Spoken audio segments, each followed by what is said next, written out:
이정우가 6경기 연속 안타 행진을 이어가고 있었습니다. 이 기록은 이정우의 가장 긴 연속 안타 행진이 아닙니다. 개막한 후에 4월 8일까지 이미 8경기 연속 안타 행진을 기록한 적이 있습니다. 아직은 본인 커리어 연속 안타 기록에 미치지 못하고 있으니까 정신을 바짝 차리고 기록을 깨주길 바랍니다. 지금까지 한국 메이저리그 중에 연속 안타 최장 기록은 추신수의 16경기입니다. 연속 출루가 아니라 연속 안타로 말이죠. 당시에 추신수는 신시내티 소속인데 그해 타율 2할 8푼 5리, 홈런 21개, 출루율이 내셔널리그 전체 2위를 했습니다. 이대로 쭉 이어진다면 추신수의 3할 9리를 넘어서 한국인 메이저리그 한 시즌 최고 타율을 넘어서게 되는 것입니다. 그런데 지금 그걸 논하긴 너무 이르죠. 이정우는 이제 4월 한 달 경기했을 뿐입니다. 더 좋은 기록이냐 아니면 성적이 줄어들 것이냐 그것도 아직 판단하긴 이릅니다.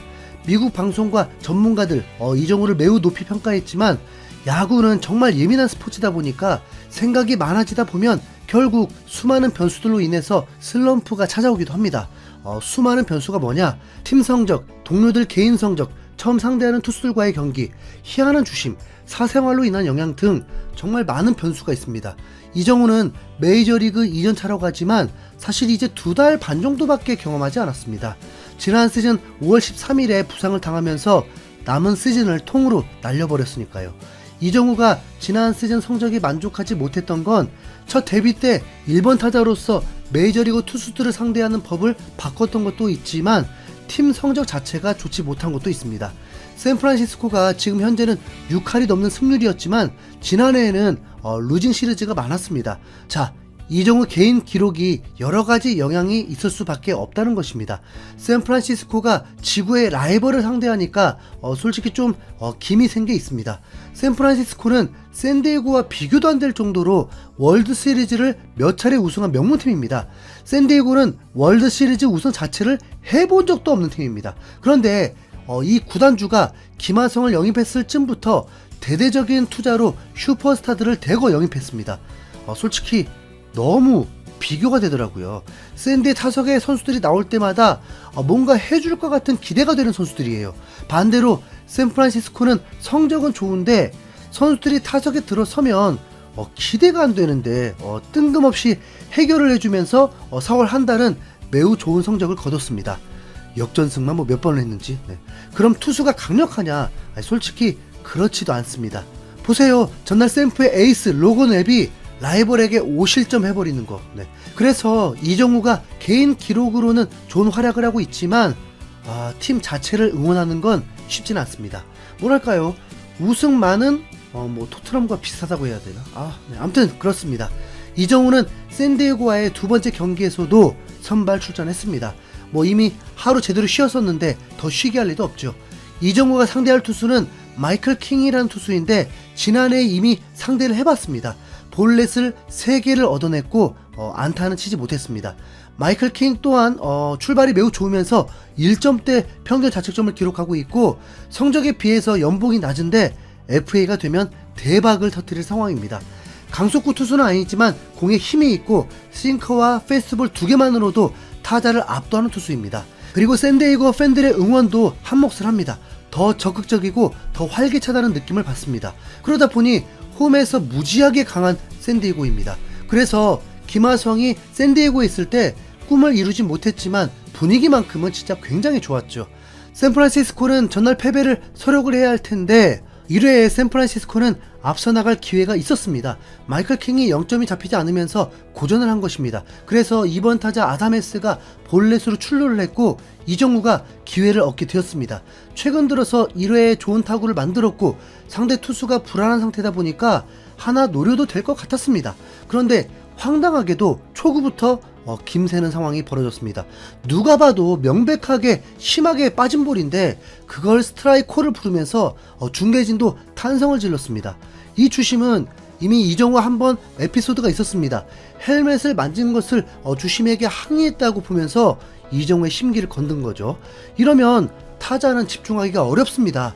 이정우는 2구째 체인지업에 반응하면서 플라이볼로 아웃이 되었습니다. 샌프란시스코는 랜덜 루 투수가 마운드에 올랐는데 우선 마운드 차이가 느껴지죠. 랜덤 룹은 등판 때마다 불안한 투구를 봤으니까요. 룹은 1회를 잘 마무리했지만 2회 시작부터 볼넷을 내주면서 스스로 무너질 조짐을 만들고 실점까지 했습니다. 거기다 홈런을 맞고 5회까지 4실점을 하면서 어제와 비슷한 흐름과 패배의 각으로 흘러가고 있었습니다. 그 사이 이정우도 2타수 무안타의 상황이었습니다. 1회 때와는 다르게 킹을 매우 괴롭혔는데 4연속으로 파울을 만들면서 그나마 샌프란시스코 타자의 자존심을 지켜줬습니다.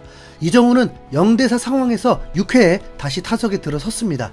6회에 샌프란시스코는 기회를 얻습니다. 킹의 투구수도 늘어났고 그만큼 악력도 떨어질 수 있는 상황인 거죠. 킹은 9번 타자 피츠제럴드에게 몸에 맞는 볼을 허용하면서 위기를 맞게 되었고 야스트렘스키의 안타와 아다메스의 3루 진루타가 나오면서 투아웃 주자 1-3루 상황에서 이정우가 타석에 올랐습니다. 그러자 샌디에고는 곧바로 투수 코치가 마운드에 오르면서 시간을 벌어주고 작전을 세우게 되었습니다. 킹은 이미 흔들리면서 이정우에게 스트레이트로 3개의 볼을 던지면서 이정우에게 찬스가 왔습니다. 그리고 5구째에 타격한 것이 1루 쪽으로 강하게 가면서 내야 안타를 만들어내면서 또 타점을 올리게 되었습니다. 만약 수비 능력이 훨씬 좋은 선수였다면 이정우가 아웃될 수도 있었지만 어쨌든 행운의 안타로 7경기 연속 안타 행진까지 이어졌습니다. 자, 그럼 이런 상황에서 응원하는 입장에서 기대감이 들어야 하잖아요. 그게 야구 응원의 묘미이기도 하죠. 그런데 체프먼이 나왔고 4번 타자라는 놈이 또 삼진아웃으로 찬스를 물거품으로 만들어 놨습니다. 아니 4번 타자가 2할 6리면 진짜 어떻게 팀이 잘할 수 있습니까? 네. 그런데 본인은 정작 컨디션이 좋다면서 걱정하지 않는다고 인터뷰했다고 하죠. 네. 그러면서 6회는 1대4로 만족해야 했습니다. 그런데 샌디에고는 여기서 한 점 더 달아나면서 1대5로 벌려놓았습니다. 샌프란시스코는 뒤늦게 추격하기 시작했습니다. 라모스의 홈런과 8회에 동점까지 만들 수 있는 기회가 왔습니다.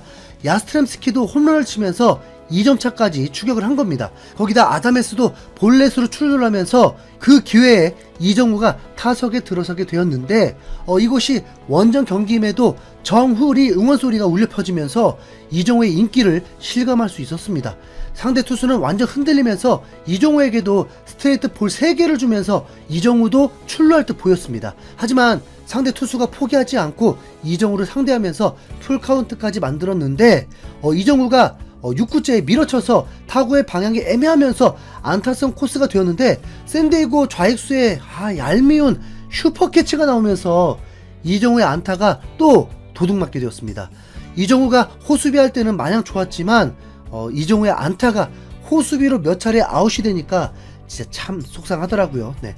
이정우는 7경기 연속 안타까지는 좋았지만 이번에도 4타수 1안타로 타율이 좀 아쉽게 되었습니다. 최근 정타가 나오지 않고 있고 생각이 많아지는 듯한데 이제 홈에서 올 시즌 최약체팀 콜로라도를 상대로 반등할 수 있길 응원하겠습니다. 샌프란시스코는 2연패로 순위도 역전이 되었습니다. 이정우의 최종 성적은 3할 1푼 9리, 최다 안타 1위와는 여전히 단 2개 차. 네, 나빼드죠. 이정우 파이팅! 이상 흰수염고래였습니다. 감사합니다.